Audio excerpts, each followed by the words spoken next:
प्रतिगमन, संसद विघटन, लोकतन्त्रलाई खतरा, विदेशी हस्तक्षेपको खतरा जस्ता अनेक एजेन्डा लिएर यसपटक प्रमुख भनिएका दलहरू स्थानीय निर्वाचनमा होमिएका थिए।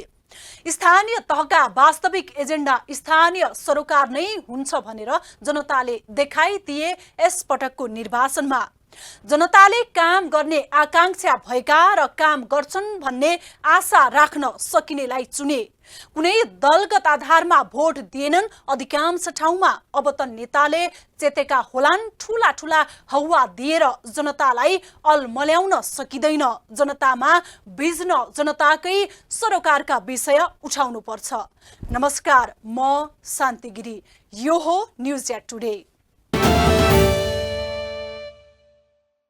अचाक्ली मूल्य वृद्धि अहिले जनसरोकारको मुख्य विषय हो।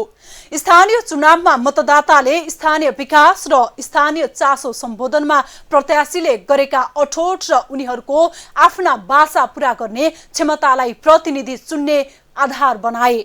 अब आउँदो निर्वाचनमा पनि यस्तै जनसरोकारका विषय निर्वाचनको मुद्दा बन्ने निश्चित छ। अहिले स्थानीय विषय मुद्दा बन्यो, त्यसबेला राष्ट्रिय विषय मुद्दा बन्नेछ। जनसरोकार सँगै जोडिएको विषय। महँगी अहिलेको ज्वलन्त विषय हुन सक्छ।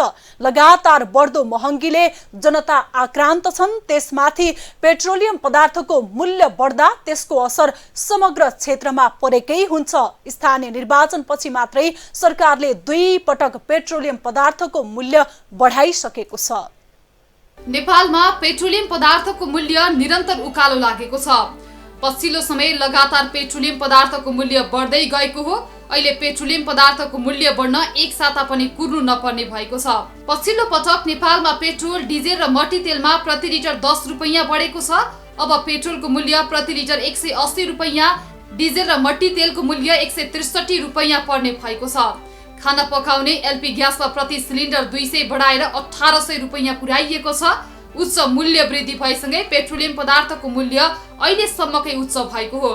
2077 जेठमा 96 रुपैयाँमा प्रति लिटर पर्ने पेट्रोलको मूल्य अहिले प्रति लिटर 180 रुपैयाँ पुगेको छ। 2 वर्षको अवधिमा दोब्बरले मूल्य वृद्धि भएको छ। गत वर्ष असारमा मात्रै पेट्रोल प्रति लिटर 102, डिजेल र मट्टीतेल 88, ग्यास प्रति सिलिन्डर 1375 रुपैयाँमा किन्न पाइन्थ्यो। तर पछिल्लो समय उपभोक्ताको ढाड नै सेक्ने गरी मूल्य ह्वात्तै बढेको हो। पेट्रोलियम पदार्थको मूल्य यसअघि 2-3 रुपैयाँ प्रति लिटर बढ्दै आए पनि पछिल्लो समय भने एकै पटक प्रति लिटर 10-10 रुपैयाँले बढ्ने गरेको छ। 2077 मा 3 पटक मूल्य वृद्धि भएको थियो। 2077 को फागुनमा पेट्रोलको मूल्य प्रति लिटर 116, डिजल 79 र मट्टीतेल 79 रुपैयाँ थियो। फेरि चैतमा पेट्रोलको मूल्य प्रति लिटर 118, डिजल 101 र मट्टीतेल 101 रुपैयाँ पुग्यो। एकै महिनामा 2 पटक मूल्य वृद्धि भई चैत अन्तिमसम्म पेट्रोलको मूल्य प्रति लिटर 120, डिजल 103 र मट्टीतेल 103 रुपैयाँ पुग्यो। त्यसपछि निगमले सबैभन्दा बढी गत वर्ष 2078 मा मूल्य बढायो। गत वर्ष 14 पटक मूल्य वृद्धि भएको हो। 2078 वैशाख 4 गते पेट्रोलको मूल्य प्रति लिटर 121 रुपैयाँ पुग्यो। डिजल 104 र मट्टीतेल 104 रुपैयाँ प्रति लिटरका दरले उपभोक्ताले किन्नु पर्यो। 2078 के जेठ 2 गते पेट्रोलको मूल्य प्रति लिटर 123, डिजल 106 र मट्टीतेल 106 रुपैयाँ पुग्यो। फेरि जेठ 22 गते मूल्य वृद्धि भएको थियो। जेठ 22 गते मूल्य वृद्धिसँगै पेट्रोलको मूल्य प्रति लिटर 125, डिजल 108 र मट्टीतेल 108 रुपैयाँ तिर्नु पर्यो। गत वर्षकै असार 9 गते पनि पेट्रोलियम पदार्थको मूल्य बढ्यो। पेट्रोलको मूल्य प्रति लिटर 127, डिजल 110 र मट्टीतेल 110 रुपैयाँ पुग्यो। निरन्तर उकालो लाग्दै असार 22 गते पेट्रोलको मूल्य प्रति लिटर 129, डिजल 112 र मट्टीतेल 112 रुपैयाँ बढ्यो। भदौ 7 गते पेट्रोलको मूल्य प्रति लिटर 130, डिजल 113 र मट्टीतेल 113 रुपैयाँमा कारोबार भयो। फेरि कार्तिक 12 गते पेट्रोलको मूल्य प्रति लिटर 133, डिजल 116 र मट्टीतेल 116 रुपैयाँ पुग्यो। निरन्तर बढ्दै कार्तिक 24 गते पेट्रोलको मूल्य प्रति लिटर 136, डिजल 119 र मट्टीतेल 119 रुपैयाँ भयो। माघ 5 गते पेट्रोलको मूल्य प्रति लिटर 139, डिजल 112 र मट्टीतेल 112 रुपैयाँ पुग्दा माघ 18 गते पेट्रोलको मूल्य प्रति लिटर 142, डिजल 125 र मट्टीतेल 125 रुपैयाँ भयो। फागुन 7 गते पेट्रोलको मूल्य प्रति लिटर 145, डिजल 128 र मट्टीतेल 128 रुपैयाँसम्म भयो। फेरि फागुन 19 गते मूल्य बढेर पेट्रोलको मूल्य प्रति लिटर 150, डिजल 133 र मट्टीतेल 133 रुपैयाँ पुग्यो। चैत 2 गते पेट्रोलको मूल्य प्रति लिटर 155, डिजल 138 र मट्टीतेल 138 रुपैयाँ हुँदा चैत 22 गते पेट्रोलको मूल्य प्रति लिटर 160, डिजल 143 र मट्टीतेल 143 रुपैयाँ पुगेको हो। यसअघि 2075 मा पनि पेट्रोलियमको मूल्य 5 पटक वृद्धि भएको थियो। 2075 वैशाख 3 गते पेट्रोलको मूल्य प्रति लिटर 106, डिजलको मूल्य प्रति लिटर 87 र मट्टीतेल 87 रुपैयाँ थियो। वैशाख 19 गते पेट्रोलको मूल्य प्रति लिटर 108, डिजल 90 र मट्टीतेल 90 रुपैयाँ। जेठ 2 गते पेट्रोलको मूल्य प्रति लिटर 110, डिजल 92 र मट्टीतेल 92 रुपैयाँ। जेठ 19 गते पेट्रोलको मूल्य प्रति लिटर 113, डिजल 95 र मट्टीतेल 95 रुपैयाँ। असोज 1 गते पेट्रोलको मूल्य प्रति लिटर 114, डिजल 101 र मट्टीतेल 101 रुपैयाँ पुगेको थियो। 2076 मा पेट्रोलियम पदार्थको मूल्य केही घटे पनि फेरि 2077 सालमा 3 पटक मूल्य वृद्धि भयो। यस वर्ष 2 पटक मूल्य वृद्धि भइसकेको छ।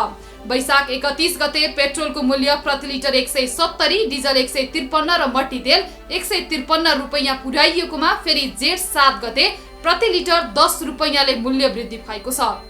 हुन त 2070 सालदेखि पेट्रोलियम पदार्थको मूल्य वृद्धि हुँदै आएको हो, तर 2070 देखि 2077 सम्म पेट्रोलियम पदार्थको मूल्यमा उतार चढाव आउँदै गरेको थियो। उकालोसँगै निरन्तर ओह्रालो पनि लागेको थियो। 2070 साल फागुन 30 गते नेपालमा 1 लिटर पेट्रोलको मूल्य पर्थ्यो 140 रुपैयाँ, डिजेल 109 रुपैयाँ र एलपी ग्यास प्रति सिलिन्डर 1470 रुपैयाँ थियो। त्यसपछि 2070-71 को असारमा आएर पेट्रोलमा 5.5 रुपैयाँ, डिजलमा 3.5 रुपैयाँ घट्यो। यसरी घट्ने क्रममा 2072-73 मा आइपुग्दा 1 लिटर पेट्रोलको मूल्य 134 रुपैयाँबाट 25 रुपैयाँ घटी 109 रुपैयाँ कायम हुन आयो भने 105 प्रति लिटर डिजेल 86 रुपैयाँ भयो। यो क्रम 2073-74 मा पनि रह्यो। त्यति बेला पेट्रोल प्रति लिटर 98 रुपैयाँ र डिजेल 74 रुपैयाँ थियो भने ग्यासमा पनि मूल्य घटी प्रति सिलिन्डर 1350 हुन पुग्यो। 2074-75 मा सरकारले प्रति लिटर 98 रुपैयाँ रहेको पेट्रोलको मूल्यलाई 113 पुर्यायो भने डिजेल पनि 74 बाट प्रति लिटर 95 पुग्यो। 2075-76 मा पुनः घटी पेट्रोल 108 र डिजलमा 50 पैसा बढ्यो। पुनः 2076-77 मा पेट्रोल मूल्य घटी प्रति लिटर 102 रुपैयाँ कायम भयो भने डिजेल 88 रुपैयाँ। तर 2077 देखि भने निरन्तर उकालो लाग्दै 2079 को जेठसम्म आइपुग्दा 180 रुपैयाँ पुगेको हो।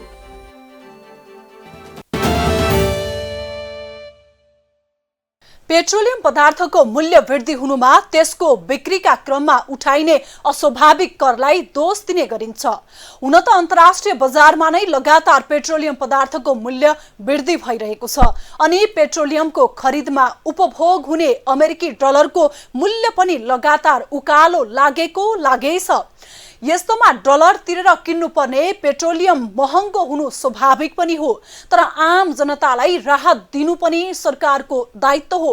भारतमा पनि अहिले विभिन्न कर घटाएर पेट्रोलियम पदार्थको मूल्य केही भए पनि घटाइएको छ।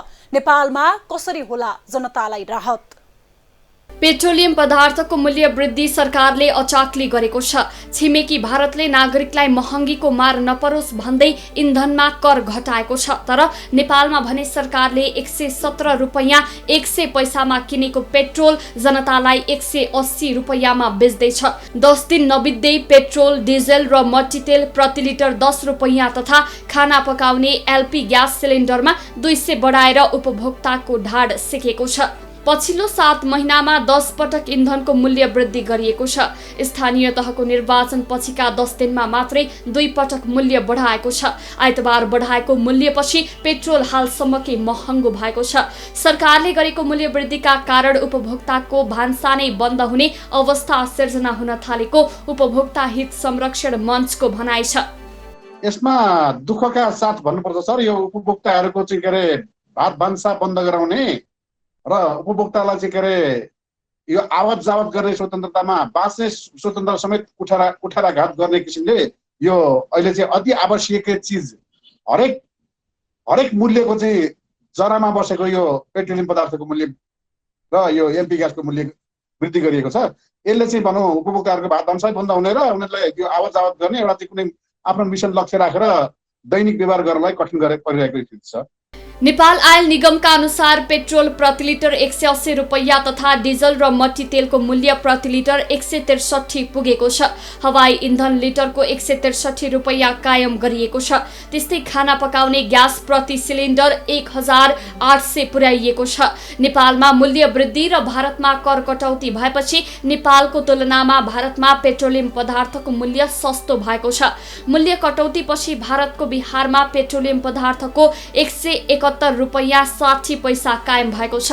त्यसअघि त्यहाँ पेट्रोलको मूल्य 188 रुपैयाँ 80 पैसा थियो। त्यस्तै डिजेलको मूल्य 150 रुपैयाँ 46 पैसामा झरेको छ। यसअघि डिजलको मूल्य 164 रुपैयाँ 70 पैसा थियो।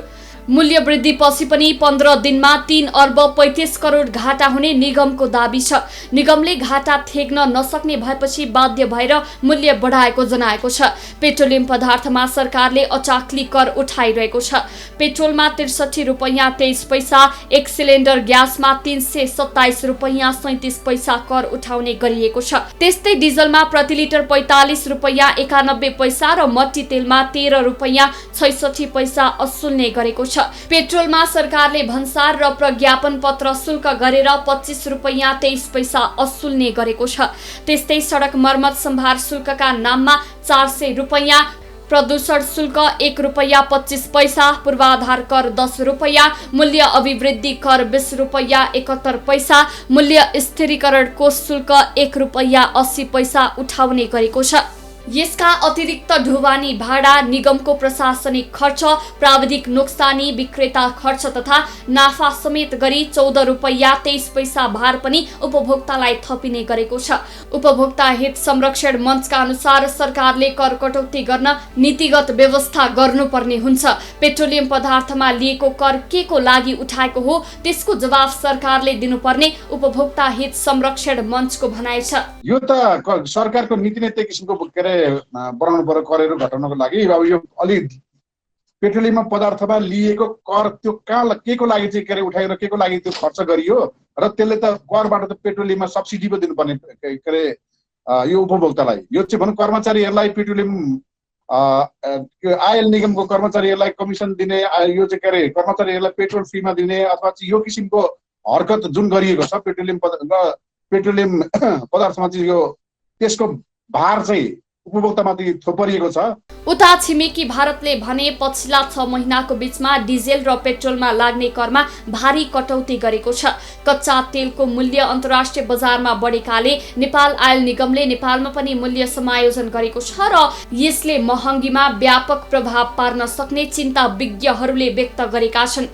नेपाल राष्ट्र बैंकले चालु आर्थिक वर्षका लागि मुद्रास्फीति अर्थात् महँगी 6.5% भित्र सीमित हुने प्रक्षेपण गरेको थियो। तर अबको केही सातामा तनाव मत्थर नभएमा महँगी दर दोहोरो अङ्कमा हुनेछ। यता नेपाल आयल निगम लगातार आफू घाटामा रहेको बताइरहेको छ। पेट्रोलियम पदार्थको खरिद मूल्य तिर्न असमर्थ भएको भन्दै सरकारसँग सहुलियत ऋणको पहल पनि गरिरहेको छ। सस्तोमा किनेको तेल महँगोमा बेच्दा पनि किन घाटा हुन्छ? पेट्रोलियम पदार्थ बेचेर हामीसँग लिएको पैसा आयल निगमले कहाँ कहाँ खर्च गर्छ र घाटामा जान्छ? आम चासोका विषय यस्तै छन्, तर आयल निगमले विभिन्न शीर्षकमा खर्च गर्नुपर्दा पेट्रोलियम पदार्थको मूल्य बढेको छ। इन्डियन आयल कर्पोरेसनबाट नेपालले खरिद गर्ने पेट्रोलियम पदार्थको मूल्य सूची बढेर आएको भन्दै यसै साता पुनः दोस्रो पटक पेट्रोलियम पदार्थको मूल्य वृद्धि भएको छ।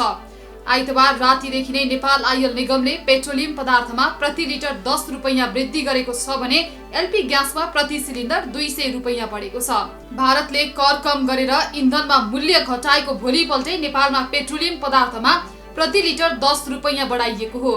अन्तर्राष्ट्रिय बजारमा कच्चा तेलको मूल्य बढेपछि भारत सरकारले कर कटौती गर्दै शनिबार पेट्रोल प्रति लिटर 9 रुपैयाँ 50 पैसा, डिजेल 7 रुपैयाँले सस्तो बनाएको छ।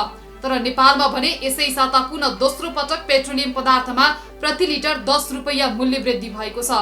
इन्डियन आयल कर्पोरेसनले पठाएको नयाँ मूल्य सूची अनुसार इन्धनको मूल्य अचाक्ली बढेको छ। भारतबाट कतिमा खरिद हुन्छ पेट्रोलियम पदार्थ? नेपाल आयल निगमले भारतीय आयल कर्पोरेसनबाट 170 रुपैयाँ 18 पैसामा पेट्रोल खरिद गर्छ। उक्त मूल्यमा विभिन्न सरकारी राजस्व जोडेर कुल लागत सहित उपभोक्तालाई बिक्री गरिन्छ। पेट्रोलमा सरकारी राजस्व, सडक मर्मत शुल्क, प्रदूषण शुल्क, पूर्वाधार शुल्क, बीमा, भ्याट सहित 63 रुपैयाँ 23 पैसा आयल निगमले कर तिर्छ। निगमले ढुवानी भाडा, निगमको प्रशासकीय खर्च, बीमा लगायतको लागत जोडेर कुल खर्च पेट्रोल प्रति लिटर 194 रुपैयाँ 64 पैसा हुन जान्छ। आयल निगमका अनुसार निगमले 14 रुपैयाँ 64 पैसा नोक्सानी बेहोर्दै हाल 180 रुपैयाँमा प्रति लिटर पेट्रोल बिक्री गरिरहेको छ। यस्तै डिजेलमा पनि भारतीय आयल कर्पोरेसनबाट प्रति लिटर 134 रुपैयाँ 54 पैसामा खरिद गर्छ। त्यसमा 45 रुपैयाँ 91 पैसा कर, ढुवानी भाडा 2 रुपैयाँ 92 पैसा, विक्रेतालाई कमिसन 4 रुपैयाँ 83 पैसा, निगम प्रशासकीय खर्च 60 पैसा सहित कुल लागत 189 रुपैयाँ 82 पैसा हुन जान्छ। यस्तै खाना पकाउने एलपी ग्यास नेपाल आयल निगमले भारतीय आयल कर्पोरेसनबाट 2008 रुपैयाँमा खरिद गर्दै आएको छ। यसमा 107 रुपैयाँ भन्सार शुल्क, भ्याट सहित 227 पैसा कर लाग्ने गर्छ। यी सबै जोडेर कुल लागत 2679 रुपैयाँ पुनः आउने गरेकोमा निगमले हाल 1800मा बिक्री गरेको बताएको छ।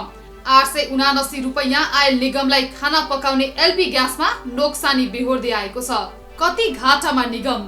मूल्य समायोजन हुँदा प्रति लिटर पेट्रोलमा 14 रुपैयाँ 64 पैसा, डिजलमा 26 रुपैयाँ 82 पैसा र एलपी ग्यासमा प्रति सिलिन्डर 879 रुपैयाँ 75 पैसा घाटा छ। नेपाल आयल निगमले पछिल्लो पटकको मूल्य वृद्धिपछि निगमले पेट्रोलियम पदार्थमा बेहोरिरहेको नोक्सानी पाक्षिक रूपमा 3 अर्ब 35 करोड नोक्सानी बेहोर्दै आएको छ। अहिले चाहिँ हामीले चाहिँ हिजो चाहिँ मूल्य बढाए पश्चात हाम्रो नोक्सानी केही घटेको छ र अहिले चाहिँ हाम्रो पाक्षिक रूपमा चाहिँ 3 अर्ब 35 करोड चाहिँ नोक्सानीको अवस्था रहेको छ भने अब यो रकम पनि तिर्न हामीलाई गाह्रो हुन्छ। यस्तो अवस्थामा चाहिँ हामीले चाहिँ नेपाल सरकारसँग चाहिँ सहुलियत ब्याज दरमा चाहिँ ऋणको व्यवस्थाको लागि पहल गरेका छौँ। शीघ्र ऋण व्यवस्थापन हुन्छ र ऋण व्यवस्थापन भइसकेपछि हामीले ऋण लिएर भए पनि इन्डियन आयल कर्पोरेसनलाई चाहिँ भुक्तानी गर्ने पक्षमा चाहिँ छौँ। निगमले हालको खपत अनुसार सबै इन्धनमा समायोजन पश्चात पाक्षिक 3 अर्ब 35 करोड र मासिक 6 अर्ब 70 करोड नोक्सानी रहेको अनुमान गरेको छ। निगमका अनुसार अब पेट्रोलमा प्रति लिटर 14 रुपैयाँ 64 पैसा र डिजेलमा 26 रुपैयाँ 82 पैसा नोक्सानी छ। त्यस्तै खाना पकाउने एलपी ग्यासमा प्रति सिलिन्डर 879 रुपैयाँ 75 पैसा नोक्सानी छ। यस हिसाबले डिजेलमा सबैभन्दा धेरै पाक्षिक 1 अर्ब 69 करोड र ग्यासमा 1 अर्ब 46 करोड नोक्सानी रहने निगमको अनुमान छ। यस्ता छन् निगमका खर्च: ढुवानी भाडा, विक्रेतालाई कमिसन, निगम प्रशासकीय खर्च, सरकारी राजस्व, सडक मर्मत शुल्क, प्रदूषण शुल्क र पूर्वाधार शुल्क। खर्च कसरी जुटाउँछ निगम? निगम निरन्तर घाटामा रहँदै आएकोले नेपाल सरकारसँग सहुलियत ब्याज दरमा ऋणको व्यवस्थापनका लागि पहल गरिरहेको छ। ऋण लिएर भए पनि इन्डियन आयललाई भुक्तानी गर्ने पक्षमा नेपाल आयल निगम देखिएको छ। विगतमा नेपाल आयल निगमले 5 वर्ष नाफा आर्जन गरेको बेलामा चाहिँ 30 अर्ब रुपियाँ चाहिँ विभिन्न कोषहरूमा चाहिँ जम्मा भएको थियो। त्यही कोष प्रयोग गरेर हामीले चाहिँ पेट्रोलियम पदार्थ आयात गरेका थियौँ भने त्यो पैसा पूर्ण रूपमा समाप्त भइसकेको छ र अहिले हामीले चाहिँ अप्रिल महिनामा चाहिँ पेट्रोलियम पदार्थ खरिद गरे बापत 43 अर्ब रुपियाँ चाहिँ मेमा भुक्तान गर्नुपर्ने थियो। तर हामीसँग पैसा अभाव भएको कारणले चाहिँ 20 अर्ब 60 करोड मात्रै पठायौँ भने हामीले अब 22 अर्ब 40 करोड चाहिँ हामीले मे महिनाको तिर्ने बाँकी रहेको छ। हामीले अहिलेको अवस्थामा चाहिँ पेट्रोलियम पदार्थ बिक्री गरेर सङ्कलन भएको पैसाबाट नै इन्डियन आयल कर्पोरेसनलाई चाहिँ भुक्तान गरेका छौँ हामीले। हालसम्म विगतमा पेट्रोलियम पदार्थमा आयल निगमले कमाएको नाफा र पेट्रोलियम पदार्थ बिक्री गरे बापत सङ्कलन भएको पैसाबाट भारतीय आयल निगमलाई भुक्तानी गर्दै आएको निगम अब भने सरकारसँग ऋण लिने तयारीमा रहेको छ। निजी क्षेत्रलाई आपूर्तिको अनुमति दिने तयारी। पेट्रोलियम पदार्थको मूल्य वृद्धि लगातार बढ्न थालेसँगै सरकारले निजी क्षेत्रलाई पेट्रोलियम पदार्थको आपूर्ति गर्न अनुमति दिने गृह कार्य सुरु गरेको छ। उद्योग वाणिज्य तथा आपूर्ति मन्त्री दिलेन्द्र प्रसाद बडुले निजी क्षेत्रलाई पेट्रोलियम पदार्थको आपूर्ति गर्न अनुमति दिनुपर्ने बताएका छन्। निजी क्षेत्रलाई पेट्रोलियम पदार्थको आपूर्ति गर्न दिएमा नेपाल आयल निगमसँग पनि मूल्यमा प्रतिस्पर्धा हुने र उपभोक्ताले कम मूल्यमा पाउन सक्ने उनको भनाइ छ। पेट्रोलियम पदार्थको आपूर्तिमा देखिएको समस्या समाधानका लागि सरकारले दीर्घकालीन योजना बनाउन लागेको हो। पेट्रोलियम पदार्थको आपूर्तिमा पनि स्थानीय हाम्रो निजी क्षेत्रको सहभागिता कसरी गराउन सकिन्छ हामी त्यसरी पनि सोचिरहेका छौँ। आज त्यो एउटा गर्ने हो भने एउटा अथोरिटी बनाइदिने हो भने र उनले रेगुलेट गर्ने हो भने निजी क्षेत्रको पनि आपूर्तिकर्ताहरू आउँछन् भने एउटा प्रतिस्पर्धा सुरु हुन सक्छ मूल्यमा र त्यो मूल्यको प्रतिस्पर्धाले फाइदा त अन्ततः उपभोक्तालाई होला नि, जनतालाई होला नि। आज त्यो मोनोपोलीको कुरा पनि उठिरहेको छ, एनीको मोनोपोलीसित पनि त्यो कुरा जोडिन्छ र हाम्रो आयल निगमले मात्र आफूलाई फेरि व्यवस्थित गर्नु पर्ला, प्रतिस्पर्धामा ऊ पनि जानु पर्ला नि त। त्यसो गर्दाखेरि उसलाई एउटा प्रतिस्पर्धा पुर्याइदिने हो कि एउटा दीर्घकालीन सधैँको लागि समाधान त्यो पो हो भन्ने कुरा भइरहेको छ। सरकारको नियन्त्रणमा रहेको पेट्रोलियम पदार्थको आपूर्तिमा निजी क्षेत्र आए पेट्रोलियम पदार्थको मूल्यमा कस्तो असर पर्छ त्यसबारे सरकारी धारणा भने आएको छैन। विभिन्न प्रकारको सरकारी सहुलियतले पनि कम नभएको पेट्रोलियमको मूल्य सरकार आए कसरी कम होला भन्न सकिन्न। समाधानको उपाय पेट्रोलियम पदार्थ जस्तो दैनिक उपभोग्य वस्तुमा कर थुपर्नुको साटो वैकल्पिक उपाय खोजिनुपर्ने विज्ञहरू बताउँछन्। निगमको व्यवस्थापनलाई मितव्ययी बनाई व्यवस्थापन खर्च बापत रकम असुली हटाउने, अनावश्यक कर्मचारी हटाउने जस्ता कार्यले पनि केही हदसम्म यसको समस्या हटाउन सकिने बताइएको छ। निगमले बारम्बार नेपालबाट भारततर्फ इन्धनको तस्करी भइरहेको बताउने गरेकाले त्यसलाई रोक्न सीमामा अनुगमन बढाउनु पर्नेछ। नाफा भएको बेला राखेको पैसाबाट जनतालाई राहत दिनुको साथै इन्धनमा भएको मूल्य वृद्धिका कारण उपभोक्तालाई मार नपरोस् भनेर बनाइएको मूल्य स्थिरीकरण कोष प्रयोग गर्नुपर्ने विज्ञहरूको सुझाव छ। फेरि भने उपभोक्तालाई राहत दिने सरकारको दायित्व हो। राहत दिने र सरकारलाई घाटा पनि नहुने सही तरिका अपनाउनु सफल सरकारको निशानी हो। पेट्रोलियम पदार्थ खरिदको मार र त्यसका कारण हुने अन्य मूल्य वृद्धिको मारबाट समेत बच्न कुनै वैकल्पिक उपाय अपनाउनै पर्छ। विद्युतीय सवारीको प्रयोग एउटा उपाय त हो, तर तत्काल पेट्रोल डिजेलका सवारी विस्थापन सम्भव छैन। त्यसैले सरकारले सर्प पनि मारोस् लाठी पनि नभाचियोस् भन्ने बीचको उपाय अपनाउनु पर्ने हुन्छ। हस्त आजलाई न्युज या टुडे यति नै। हामी सबैलाई बिदा दिनुहोस्। नमस्कार।